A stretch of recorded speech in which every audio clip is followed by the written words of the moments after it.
This is Rick Rule of Rule Investment Media, sponsors of the Natural Resource Investment Symposium held July 7 through 11 in Boca Raton, Florida, or via live stream in the comfort and convenience of your own home.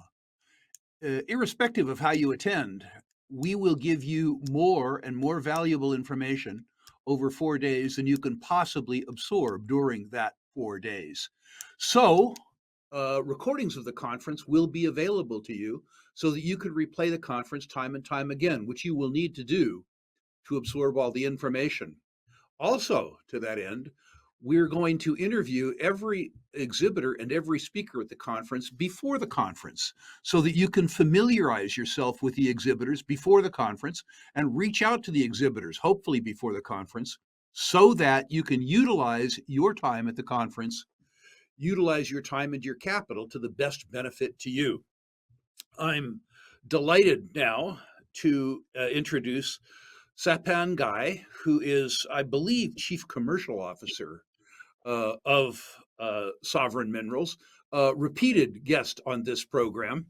I also should note that every public company exhibitor at the conference has been vetted by me personally. At most conferences, the qualification to be an exhibitor is a check that cashes. At our conference, you have to be owned in my personal account or accounts managed and partially owned by me. So remember, every public company here has been vetted, but that also conveys a conflict of interest. Sapan, first of all, thank you for your efforts, ongoing efforts on behalf of shareholders, particularly your efforts on behalf of me. And thank you, too, for your sponsorship of the Natural Resource Investment Symposium and other products of Rule Investment Media. Absolute pleasure, Rick. Good to be talking to you again and really looking forward to the symposium. I'm particularly attracted to what I consider to be Tier 1 deposits. I define Tier 1 myself arbitrarily as a deposit with more than $10 billion in situ recoverable reserves and resources, with indicated return on capital employed in excess of 25%, and all-in sustaining costs in the best quartile of their commodity spaces. Can you discuss the sovereign deposit in the context of those definitions, please? Absolutely, Rick. Look, we are Tier 1, a genuine Tier 1 discovery, and that's not, of course, by yourself. We consider it Tier 1, but independently, we've been in numerous Tier 1 lists. What is Sovereign Metals asset? It's the Kasiya rutile deposit in Malawi. Kasiya is the largest rutile deposit ever found. It is the most significant rutile deposit found in the last 70 years. And the real kicker is that alongside liberated rutile, you find liberated graphite flakes within the same deposit. Now, in terms of your qualifications for a Tier 1 deposit, on an in situ basis, we're talking $60+ billion of in situ value in the ground. That's in a mineralized zone from surface down to about 20 meters over a 200 square kilometer mineral resource, not a ground holding, not our license area. The actual resource is about 200 square kilometers of ground. That's about 5 Manhattan Islands, to put it into context. Now, in terms of the economics that you mentioned, we are looking at becoming the largest producer and the lowest cost producer in both rutile, which is the highest grade, purest form of titanium feedstock, and also the largest producer and the lowest cost producer in the graphite space.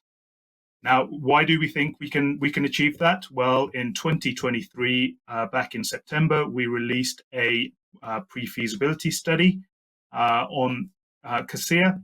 That pre-feasibility study basically told us that if we were to mine for 25 years at Kasiya, we could be producing 220,000 tons of rutile, 240,000 tons of graphite, essentially giving it a net present value today of about 1.6 billion US dollars. Now, as you're well aware with Tier 1 deposits, these things are multi-generational. So it's all well and good looking at something on an MPV basis if you've maybe got 10 years of life or 15 at a push. But when you get to 25 years, and after those 25 years, you've only mined 30% of the known resource, you've really got to start looking at this as a perpetuity almost. And on those numbers, look, we'd have revenue figures of well over 650 million US dollars per annum over those 25 years, equating to around 415 million US dollars of EBITDA per annum over those 25 years. So in every context, whether it's in terms of where this project sits within the titanium sphere, the graphite sphere, within the supply chains for those critical minerals, or just on simple basic economics, this is genuinely tier one. So let's dig a lot deeper into what you said. Let's begin by discussing, as I seldom do, the uses for rutile, both as titanium feedstock and any other uses in markets where you think you can crowd out incumbent producers. Sure. So 95% of all titanium feedstock that we essentially mine, which then becomes either titanium metal or titanium dioxide pigment, or indeed ends up in the welding space as welding flux, is mined in its form as ilmenite, which is, for lack of a better phrase, the poorer cousin of rutile.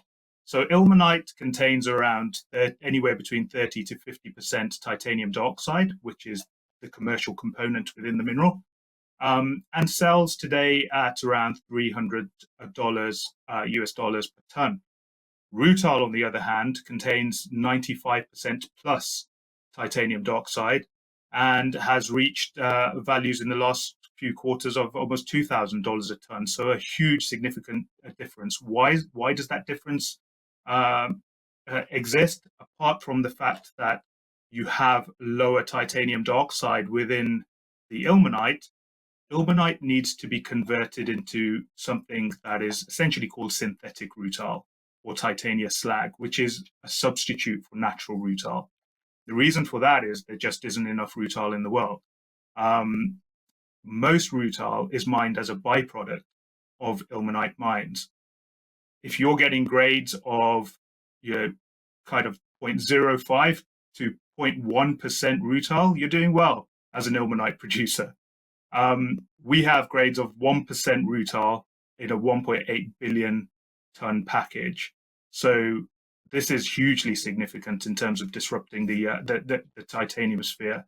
Now, when it comes to rutile itself and its uses, about 60% ends up in titanium dioxide pigment. So that's anything that's white. Those are the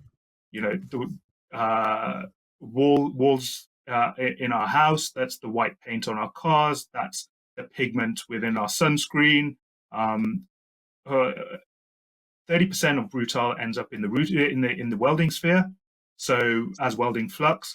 So as long as we are building cars, bridges, ports, ships, anything where we need to put two pieces of metal together, we're going to need rutile.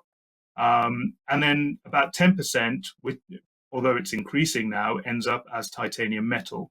And that's titanium metal that is used in defense, in aerospace, in medical applications.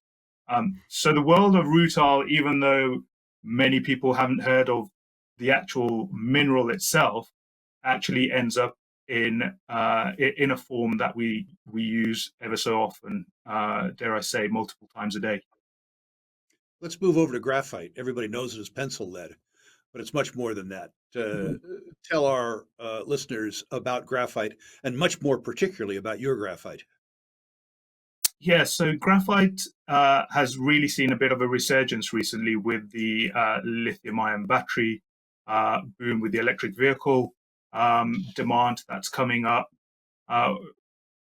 Essentially, although it's called a lithium-ion battery, 50% of the mass of it is actually graphite. Graphite is the anode to the lithium, nickel, manganese, cobalt cathode. So anyway, depending on the graphite chemistry, you can bet your bottom dollar you've got anywhere between 30 to 50% graphite within your electric vehicle battery or your lithium-ion battery. Now, most of that graphite comes from China. Now, most of that graphite from China is actually what's known as synthetic graphite, and that is a byproduct of the petrochemicals industry. So we've got this detachment of logic, as I like to call it, where we are all going to be driving electric vehicles to save the planet. However, 50% of the mass of my battery, or thereabouts, is made up of a byproduct of the petrochemicals industry. So how are we going to match that? Now, the reason why that is because although there is abundant natural graphite, not all graphite works well within a lithium-ion battery. What we know about Kasiya's graphite, having done some downstream test work so far, is the graphite so far seems to be absolutely on point and surpass the Chinese specifications for graphite for a battery. Let's return to the deposit now that we've got an overview of the metals. And by the way, thank you for that product overview. You talk about a historic NPV, probably at lower rutile prices of about 1.6 B US. Give me two more numbers. Your current market cap, in other words, what is one paying for this net present value number? And what are the upfront capital costs, which I understand are incorporated in the NPV number, but as a sort of a scope, as a sort of a scoping number, what are the upfront capital costs associated with the deposit? Sure. So I'll start with the capital costs, because what you're paying today for the stock is really the punchline here, right? So the capex is just below 600 million US dollars for 1.6 billion return, or a 2.7x return on capital, essentially. What you are paying today for the stock is akin to 0.1 times the MPV. We're trading at around 180, 190 million US dollars market cap, holding about $36 million of cash.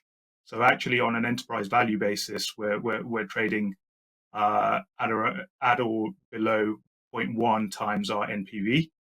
Or to put in another context, we're trading at about 5.5 months of future gross profit. So there's another way of putting it.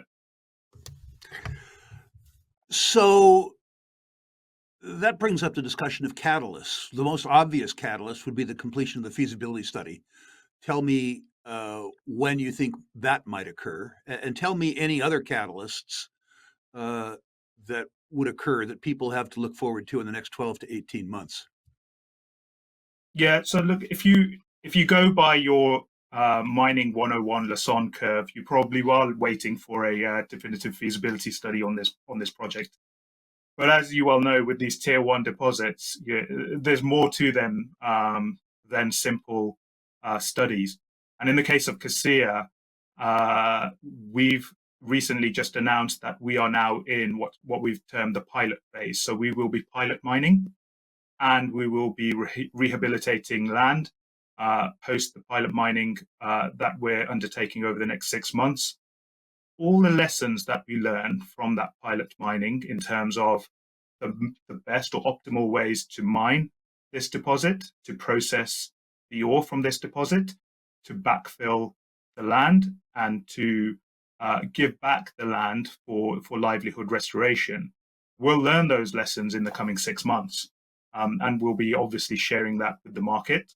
And we're doing that whole pilot mining phase alongside our strategic partner. So we have a quite well-known strategic investor who holds 15% of the company, and that's Rio Tinto. Rio Tinto are the world's largest supplier of titanium dioxide and producer of titanium dioxide outside of China. So it makes absolute sense why they've decided to take a 15% stake in our company. Now, they have an option to go up to 19.99%, and that option expires within the next 2 months. So hopefully, by the time we're at your symposium, we'll know we'll know where Rio Tinto stand. Finally, you were a hit at the show last year. if our attendees want to learn more about Sovereign, who might they contact and how might they reach this person? That's an easy one, Rick. They can contact me. I will look at any emails or anything on our social media feeds that come through from your listeners, from your viewers, from your followers. And the easiest way to get in touch with us via email is info@sovereignmetals.com.au. Thank you again for your sponsorship, sir. Thank you.